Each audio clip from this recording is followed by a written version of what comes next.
सपन जीवने सबु सपन सत जे हुए ना जीवने सबु सपन सत जे हुए ना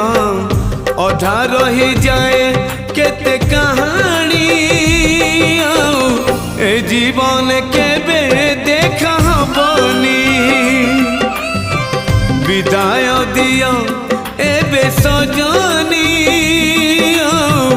ए जीवन केबे